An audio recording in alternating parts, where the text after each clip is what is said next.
اللہ اکبر۔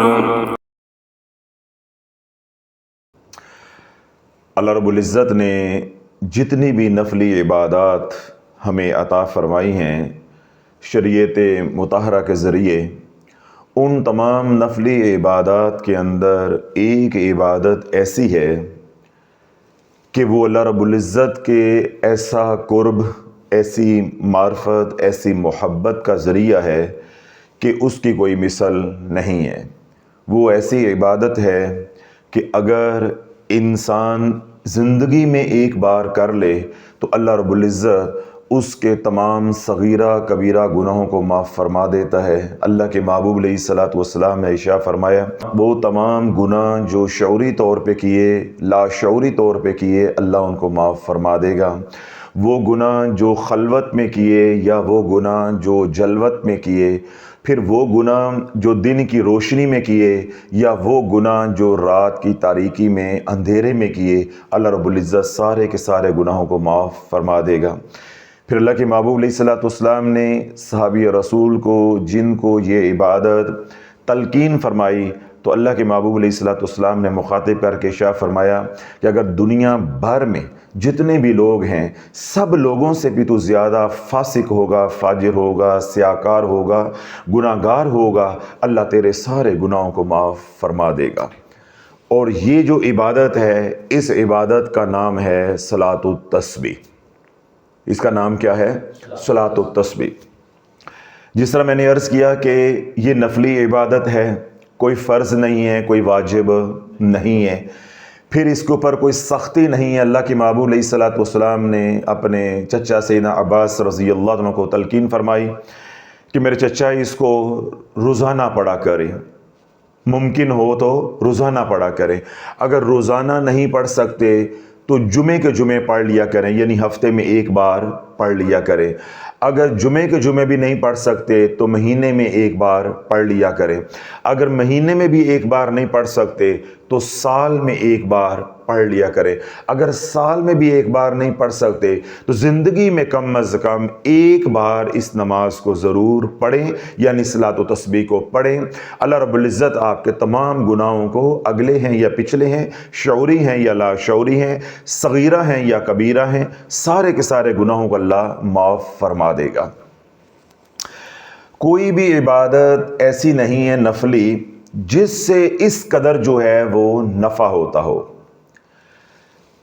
نماز تہجد یا صلاۃ التہجد جو ہے اس کا ایک اپنا مقام ہے، ایک اپنی فضیلت ہے، اس کے ذریعے اللہ کا قرب، اللہ کی معرفت، اللہ کی محبت، اللہ کے در کی فقیری ضرور ملتی ہے، اس میں کوئی دو رائے نہیں ہے۔ وہ تمام صالحین کی نماز ہے، ٹھیک ہے، تمام اولیاء اللہ کی نماز ہے، تمام متقی پرہیزگار لوگوں کی وہ نماز ہے، لیکن صلاۃ التسبیح کی ایک الگ شان ہے۔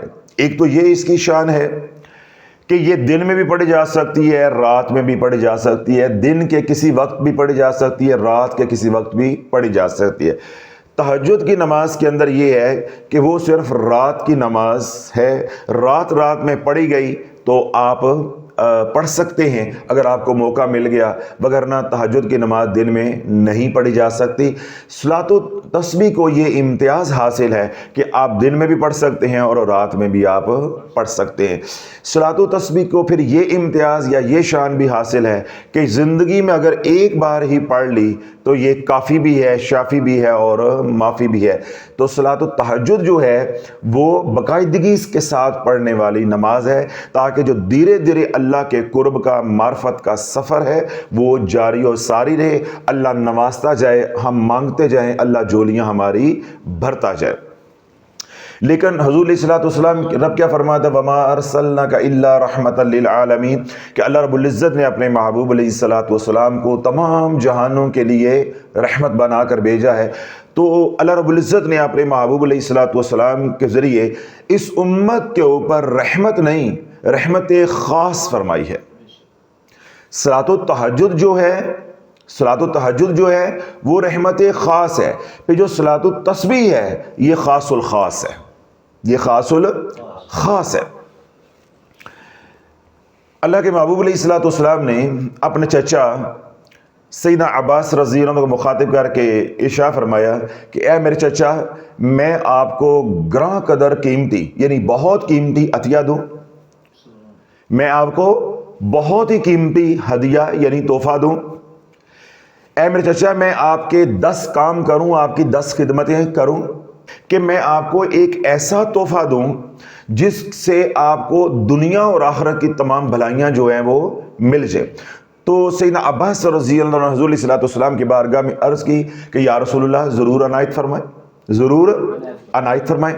تو اللہ کے نبی علیہ السلام نے ارشاد فرمایا کہ یہ تحفہ ہے صلاۃ التسبیح۔ کیا ہے؟ صلاۃ التسبیح ہے۔ چچا اگر آپ سے ممکن ہو تو اس کو روزانہ پڑھو، اگر ممکن نہ ہو تو ہفتے میں یعنی جمعے کے جمعے پڑھ لو، ہفتے میں ایک بار پڑھو۔ اگر جمعے کے جمعے ممکن نہیں ہے تو مہینے میں ایک بار پڑھو، اگر مہینے میں ممکن نہیں ہے تو سال میں ایک بار پڑھو، اور اگر سال میں بھی ایک بار ممکن نہیں ہے تو کم از کم زندگی میں ایک بار ضرور پڑھو۔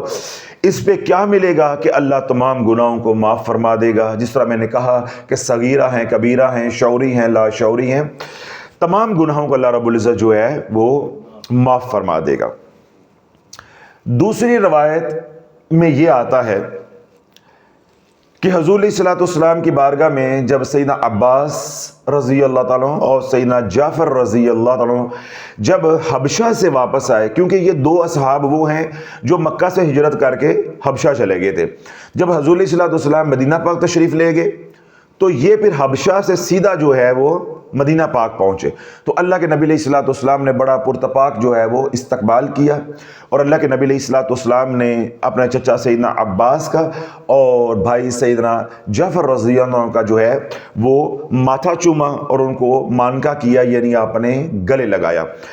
تو پھر حضور علیہ السلام نے ارشاد فرمایا کہ چچا میں آپ کو ایک ایسا عمل بتاؤں کہ جس میں دنیا اور آخرت کی بھلائیاں ہیں، میں آپ کو ایک ایسا ہدیہ دوں، ایسا تحفہ دوں کہ جو بہت ہی قیمتی ہے۔ تو سیدنا عباس رضی اللہ عنہ نے جو ہے وہ عرض کی کہ یا رسول اللہ ضرور عنایت کرے۔ تو اللہ کے نبی علیہ السلام نے پھر صلاۃ التسبیح کا تحفہ جو ہے اپنے چچا کو دیا، عنایت کیا۔ اب جو پہلی والی روایت میں نے بیان کی ہے اس میں اور اس روایت کے اندر، پہلے والی میں اور یہ جو ابو داؤد نے روایت کی ہے، ان کے اندر فرق کیا ہے کہ پہلی روایت کے اندر جو اس نماز کے اندر تسبیح پڑھی جاتی ہے وہ محض اتنی ہے سبحان اللہ والحمد للہ ولا الہ الا اللہ واللہ اکبر۔ یہ جو ابو داؤد نے روایت کی ہے اس کے اندر کلمہ تمجید جو ہے وہ مکمل ہے، یعنی تیسرا کلمہ جو ہم پڑھتے ہیں وہ مکمل ہے، سبحان اللہ والحمد للہ ولا الہ الا اللہ واللہ اکبر ولا حول ولا قوت الا باللہ العلی العظیم۔ لیکن کیونکہ اب اجماع امت ہے، ایک عمل تواتر کے ساتھ چلا آ رہا ہے، اور تمام صالحین، تمام ہمارے اکابرین، تمام اولیاء اللہ، مشائخ، علماء ربانی صلاۃ و تسبیح کا اہتمام بھی کرتے آ رہے ہیں، خود بھی پڑھتے ہیں، خود بھی اہتمام کرتے ہیں اور اپنے پیروکار کو بھی تلقین کرتے ہیں۔ تو جب خود پڑھتے ہیں یا دوسروں کو بھی تلقین کرتے ہیں تو تیسرا کلمہ پورا نہیں بتایا جاتا یا اس کا اہتمام نہیں کیا جاتا، اتنا ہی پڑھا جاتا ہے تسبیح کو، سبحان اللہ والحمد للہ ولا الہ الا اللہ واللہ اکبر۔ پھر ایک روایت اور ملتی ہے کہ اللہ کے محبوب علیہ السلام کی بارگاہ میں ایک صحابی رسول جو ہے وہ حاضر ہوئے، تو اللہ کے نبی علیہ السلام نے ارشاد فرمایا کہ کل آنا، میں تمہیں ایک عطیہ دوں گا، ایک ہدیہ دوں گا، تجھے ایک میں تحفہ دوں گا۔ صحابی رسول فرماتے ہیں کہ مجھے گمان ہوا کہ اللہ کے محبوب علیہ السلام مجھے کوئی مال دیں گے، یعنی روپے، پیسے، دینار درہم کی صورت میں کوئی مال مجھے جو ہے وہ ہدیہ کریں گے۔ وہ صحابی رسول اگلے دن جو ہے حضور علیہ السلام کی بارگاہ میں پہنچے تو اللہ کے نبی علیہ السلام نے ان کو صلاۃ التسبیح کی نماز جو ہے وہ تحفے میں عطا کی۔ پھر اللہ کے نبی علیہ السلام نے اس کا سارا طریقہ جو انشاءاللہ آگے بیان میں آئے گا وہ سارا طریقہ جو ہے پڑھنے کا سمجھایا۔ پھر اللہ کے نبی علیہ السلام نے تلقین فرمائی کہ جب سورج ڈھل جائے، یعنی ظہر کا وقت شروع ہو جائے، مغرب وقت جو ہے وہ ختم ہو جائے، تو اس نماز کو اس وقت پڑھا کرو۔ اس صحابی رسول نے عرض کی کہ یا رسول اللہ اگر اس وقت میں اس نماز کو نہ پڑھ سکوں تو پھر تو اللہ کے نبی علیہ الصلوۃ والسلام نے آسانی فرما دی، رحمت فرما دی. تو آپ نے فرمایا کہ جب آسانی ہو دن میں یا رات میں یہ نماز پڑھ لیا کرو. جب میں یہ نماز پڑھوں گا تو یا رسول اللہ مجھے کیا ملے گا؟ تو اللہ کے نبی علیہ الصلوۃ والسلام نے ارشاد فرمایا کہ دنیا میں اگر تو سب سے زیادہ بھی گناہ گار ہوگا تو اللہ تیرے سارے گناہوں کو معاف فرما دے گا. یہ تھوڑا سا تعارف جو ہے میں نے صلاۃ التسبیح کا آپ حضرات کے سامنے رکھا. آج کیونکہ امت جو ہے وہ دین سے نکلنا چاہ رہی ہے، نکل نہیں رہی، نکلنا چاہ رہی ہے. تو نکلنا چاہنے کا کیا مطلب ہوتا ہے کہ جب آپ کسی سے ملنا نہیں چاہ رہے ہوتے تو پھر ناراضگی کے بہانے ڈھونڈے جاتے ہیں کہ کوئی ایسی بات بن جائے کہ تعلق جو ہے وہ ختم ہو جائے. آج امت کیونکہ دین سے نکلنا چاہ رہی ہے تو بہانے ڈھونڈتی ہے، بہانے ڈھونڈتی ہے. تراویحاں جو ہیں وہ 8 ہیں، تراویحاں جی 12 ہیں، تراویحاں جو ہیں وہ 20 ہے. اور میں نے کیا کہا ہے، میرا اپنا تجربہ اور مشاہدہ ہے، میری اپنی تحقیق ہے کہ جتنے یہ لوگ سوال کرنے والے ہوتے ہیں ان میں 99% تراویحاں پڑھنے والے نہیں ہوتے. جو پڑھنے والے ہوتے ہیں وہ 8 بھی پڑھے جاتے ہیں، جو پڑھنے والے ہوتے ہیں وہ 12 بھی پڑھے جاتے ہیں. کوئی 16 پڑھ کے واپس آ جاتا ہے، کوئی 20 پڑھ کر نیویں پا کے تے واپس آ جاتا ہے اور شکر ادا کرتا ہے کہ یا اللہ تو 16 پڑھنے کی توفیق دے دی تھی، 12 پڑھنے کی توفیق دے دی. جنہوں نے قرآن سننا ہوتا ہے وہ 8 رکعتوں کے اندر 1.25 سپارہ، 1.5 سپارہ، 1 سپارہ جو بھی وہاں پڑھا جا رہا ہے وہ سن لیتے ہیں. تو اس لیے میرا اپنا ذاتی تجربہ اور مشاہدہ ہے کہ جو لوگ یہ سوال کرتے ہیں یہ تراویحاں پڑھنے والے نہیں ہوتے.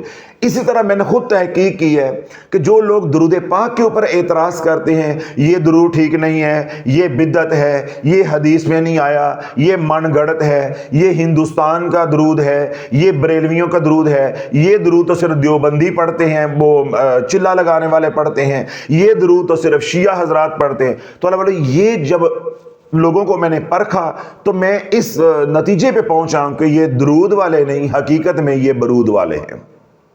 کیوں؟ جو درود پڑھنے والا ہوتا ہے اس کے دل میں حضور کے ذکر کا اتنا پیار آ جاتا ہے، وہ یہ چاہتا ہے کہ جس رنگ میں بھی ہو میرے حضور کا ذکر ہونا چاہیے، چاہے وہ نعت کی صورت میں ہو، چاہے وہ نثر کی صورت میں ہو، چاہے وہ ادب کی صورت میں ہو، چاہے وہ قرآن کی صورت میں ہو، کسی بھی صورت میں ہو، ٹھیک ہے، یا شاعری کی صورت میں ہو، کسی بھی صورت میں ہو، وہ کہتا ہے میرے حضور کا ذکر ہونا چاہیے، چاہے وہ درود و سلام کی صورت میں ہو. وہ چاہے گا کہ میرے محبوب کا ذکر نہ ہو، وہ تو یہ کہے گا کہ میرے محبوب کا ذکر ہونا چاہیے.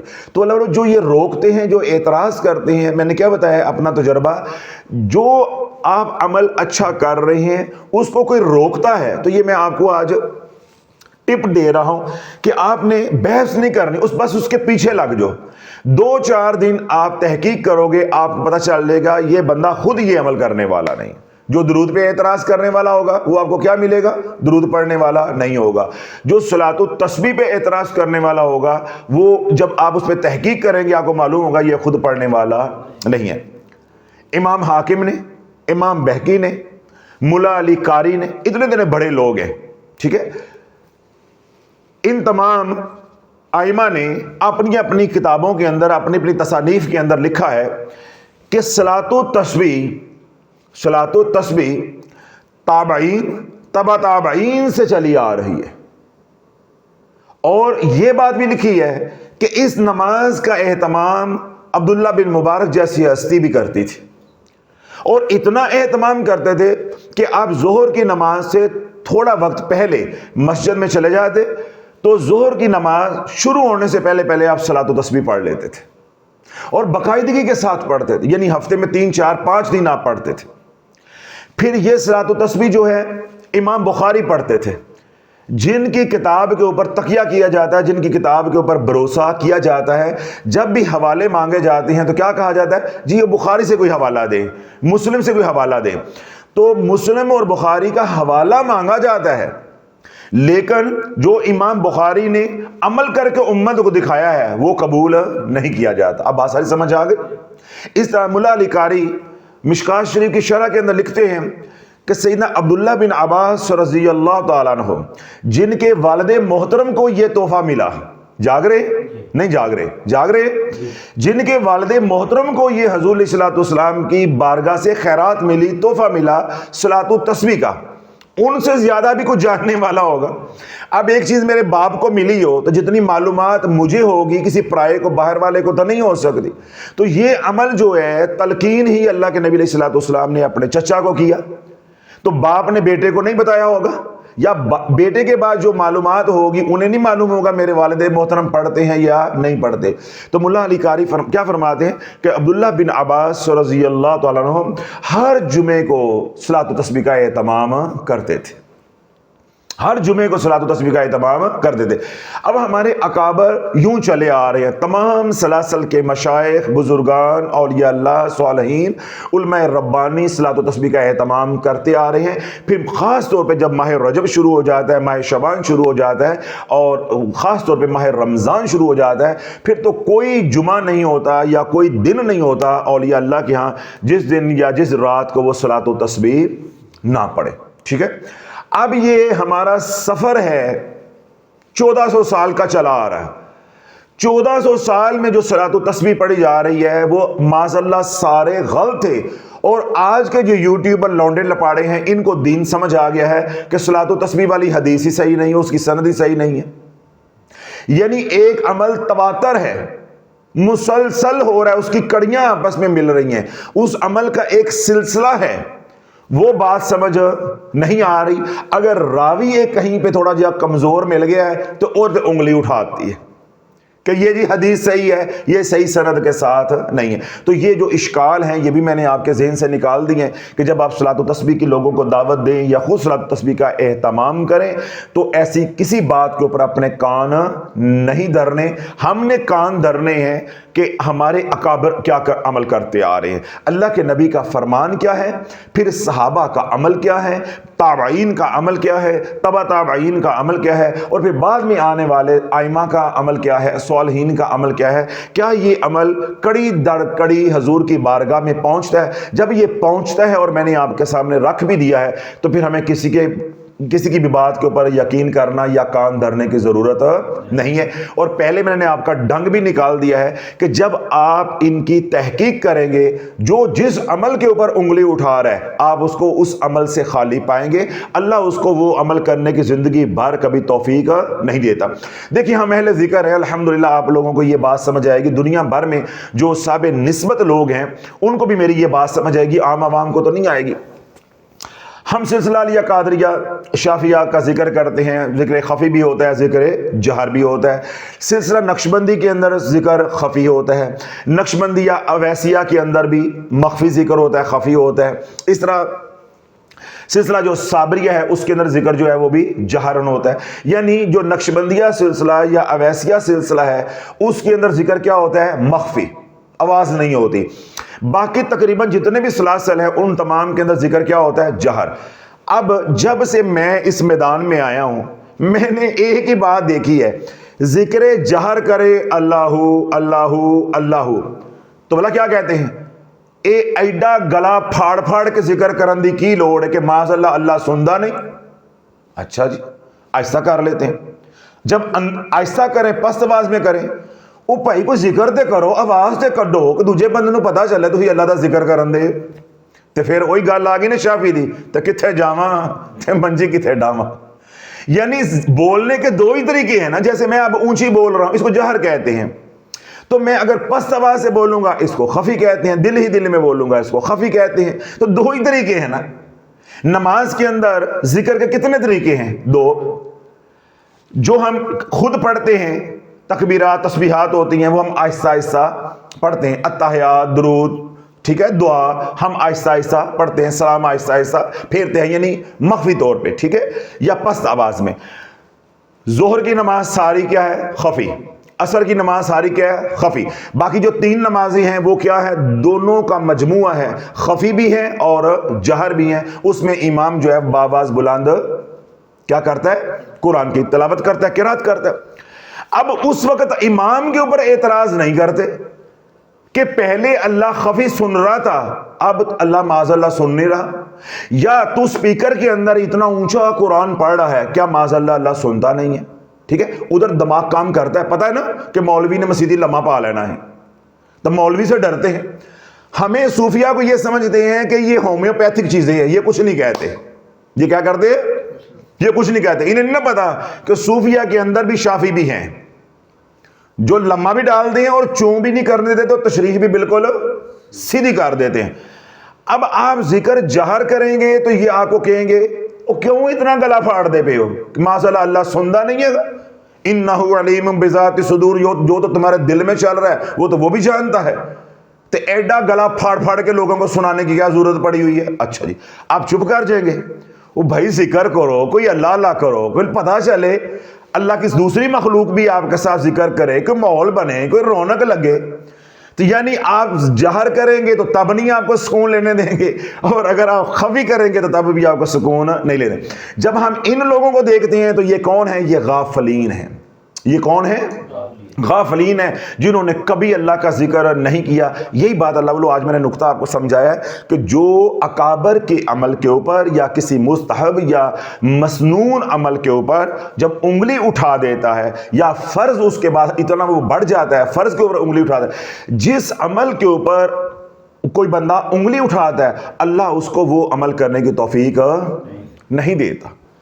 یہ اس بات کے اوپر آپ اپنی تحقیق جو ہے وہ کر سکتے ہیں کہ میں نے آپ کو غلط بات کہی ہے یا صحیح کہی ہے, کیوں یہ بات مشاہدے کے اوپر مبنی ہے, علمی بات ہے, آپ کو حق ہے اور میں حق دے بھی رہا ہوں, بلکہ تلقین کر رہا ہوں کہ جو اعمال سنت سے ثابت ہیں, ہمارے صالحین سے ثابت ہیں, قرآن و حدیث سے ثابت ہیں, ان اعمال کے اوپر جو لوگ اعتراض کرتے ہیں آپ ان کے اندر جھانکیں, آپ کو وہ لوگ اس عمل سے خالی ملیں گے. تو یہ ساری باتیں میں نے تربیت کے لیے اس لیے کہی ہیں کہ جب آپ صلاۃ و تسبیح کا اہتمام کریں گے تو کئی لوگ انگلیاں اٹھانے والے بھی ہوں گے, تو پھر یہ نہ ہو کہ میرا محنت جو ہے وہ برباد ہو جائے اور آپ بھی جو ہے وہ اجر و ثواب سے محروم ہو جاؤ. آپ ایک دو دن پڑھ کے چھوڑ دو کہ یہ تو صحیح سند سے ثابت ہی نہیں ہے, یہ عمل تو ثابت ہی نہیں ہے, یہ تو گھڑا ہوا ہے عمل بعد والوں نے ہے. تو اللہ بولو ان باتوں کے اوپر کان نہیں دھرنا. اب اگلی بات یہ ہے کہ جس طرح ہم عام 2 نفل پڑھتے ہیں, 2 پڑھ لیے, 4 پڑھ لیے, 6 پڑھ لیے, اسی طرح صلاۃ و تسبیح کے یہ 4 نفل ہیں. اب یہاں سوال یہ پیدا ہوتا ہے کہ نفل تو ہم ویسے بھی کسی وقت پڑھ سکتے ہیں, تو ان کی اتنی فضیلت کہاں سے آ گئی ہے؟ ان کی فضیلت اتنی کہاں سے آ گئی؟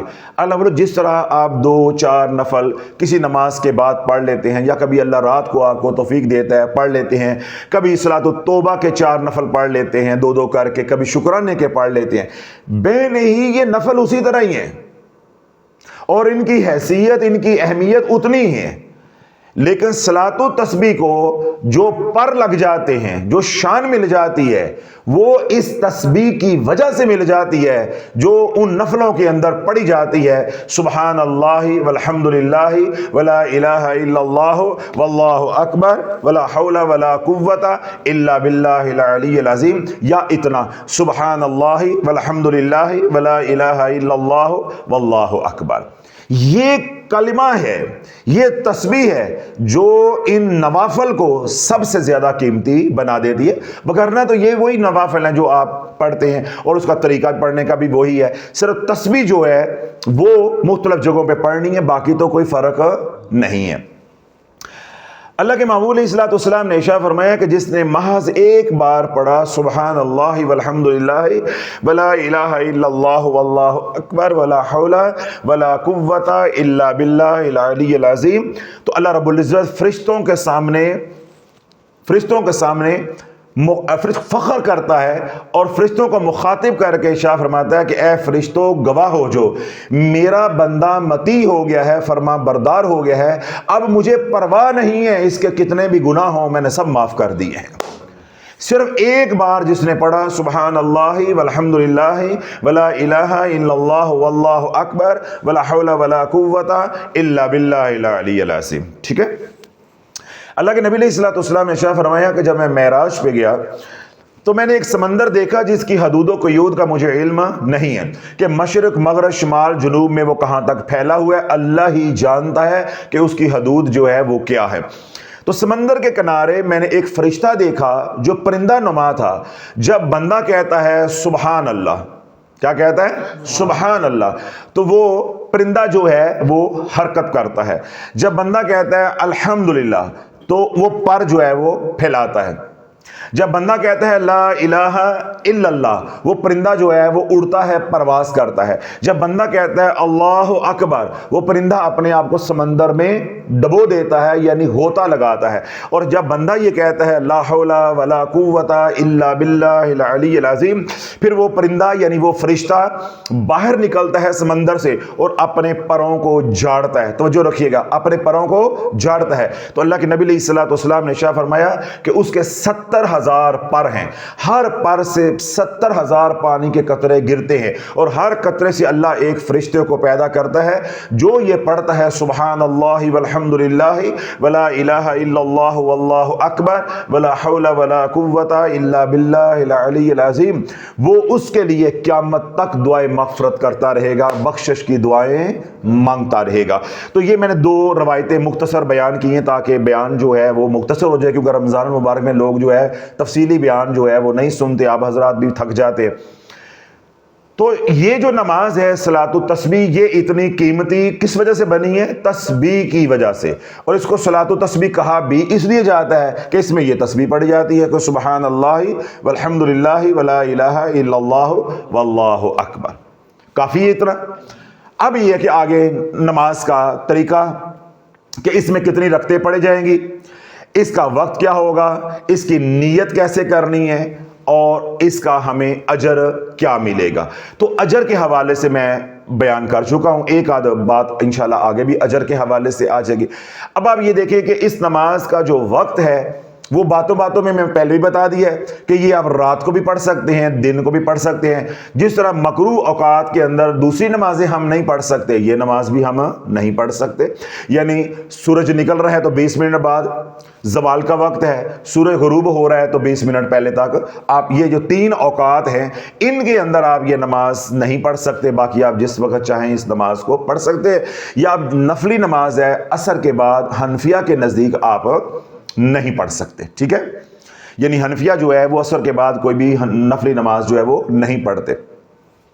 ظہر کے بعد آپ پڑھ سکتے ہیں، صبح کے وقت آپ پڑھ سکتے ہیں، تو رات تو پھر ساری آپ کے پاس ہے۔ مغرب اور عشاء کے درمیان میں بھی پڑھ سکتے ہیں، تراویحوں کے بعد بھی پڑھ سکتے ہیں، تہجد وقت یعنی سحری سے پہلے بھی پڑھ سکتے ہیں، یا پھر اشراق کی نماز پڑھنے کے بعد بھی آپ پڑھ سکتے ہیں۔ اب یہاں پہ 2 قول ہیں۔ بزرگان یہ فرماتے ہیں کہ اگر تہجد کی نماز رات کو پڑھو، اگلا سوال کیا ہے کہ رکعتیں کتنی ہیں، پڑھنی کیسے ہے، نیت کیا ہوگی، کیا پڑھنا ہے، یعنی طریقہ پوچھا ہے نا۔ تو پہلے بنیادی باتیں سمجھ لیں۔ صالحین نے، علماء نے، مشائخ نے، اولیاء اللہ نے جو بات تلقین فرمائی ہے امت کی نبض دیکھ کر آج کے دور میں، وہ کیا ہے کہ جب صلاۃ و تسبیح آج کے دور میں پڑھو تو اگر تو پڑھ رہے ہو رات کو تو 4 رکعت کی اکٹھی نیت نہیں کرو۔ کیوں؟ اب ہمارے اندر وہ طاقت نہیں ہے، ہمارے بدن وہ قوی نہیں ہے، اب ضعف آ گیا ہے۔ جیسے ایمان میں ضعف آ گیا ایسے بدن کے اندر بھی ضعف آ گیا۔ میں نے خود دیکھا ہے کہ لوگ جو ہے شوق میں فضائل سن کے، بیان سن کے یا کہیں سے پڑھ کے صلاۃ و تسبیح شروع کر لیتے ہیں تو کرن تو باہر کہتے ہیں کہ یار کر کے پھنس ہی گئے ہیں۔ یعنی وہ ایک آدھ رکعت پڑھ لیتے ہیں، پھر وہ غنودگی شروع ہو جاتی ہے، تو پھر یا پیچھے پڑھ رہے ہیں، اکٹھے پڑھ رہے ہیں تو نیند آنا شروع ہو جاتی ہے، تو اس سے کیا ہوتا ہے کہ نماز ساری جو ہے وہ خراب ہو جاتی ہے۔ تو اس لیے بزرگان نے یہ طریقہ تلقین کیا ہے کہ اگر رات کو آپ یہ نماز پڑھیں، یعنی رات کے آخری پہر اٹھ کے نماز پڑھ رہے ہیں، اس وقت نیند کا غلبہ ہوتا ہے یا ہو سکتا ہے، ٹھیک ہے، تو بہتر کیا ہے کہ 2 رکعتیں کر کے آپ پڑھو۔ بات سمجھ آ گئی؟ 2 رکعتیں کر کے پڑھو، 2 رکعت پہلے پڑھ لو، پھر 2 رکعت پڑھ لو، تو آپ کی صلاۃ و تسبیح کی 4 رکعتیں پوری ہو جائیں گی۔ اگر یہ نماز آپ پڑھ رہے ہیں رات کے اول حصے میں، ٹھیک ہے، عشاء کے فوراً بعد آپ پڑھ رہے ہیں، تو آپ 4 اکٹھی پڑھ سکتے ہیں۔ اسی طرح اگر آپ دن کے وقت نماز پڑھتے ہیں، عبداللہ بن مبارک رحمۃ اللہ علیہ کا جو طریقہ تھا، آپ جو ہے وہ چاشت کے وقت نماز پڑھتے تھے، یعنی چاشت کی نماز پڑھی، یعنی جو 9 ساڑھے 9 بجے ہوتی ہے وہ پڑھی، تو ظہر سے پہلے پہلے چاشت اور زوال کے وقت کے درمیان میں آپ صلاۃ و تسبیح کا اہتمام کرتے تھے۔ تو اسی طرح عبداللہ بن عباس رضی اللہ عنہ ہے، جمعے کی اذان سے پہلے پہلے، پہلی اذان سے پہلے پہلے جو ہے وہ صلاۃ و تسبیح کا اہتمام کرتے تھے۔ تو جب آپ یہ صلاۃ و تسبیح کی نماز دن میں پڑھیں تو پھر 4 رکعتیں آپ نے اکٹھی پڑھنی ہیں۔ یہ پہلی بنیادی بات سمجھ آ گئی۔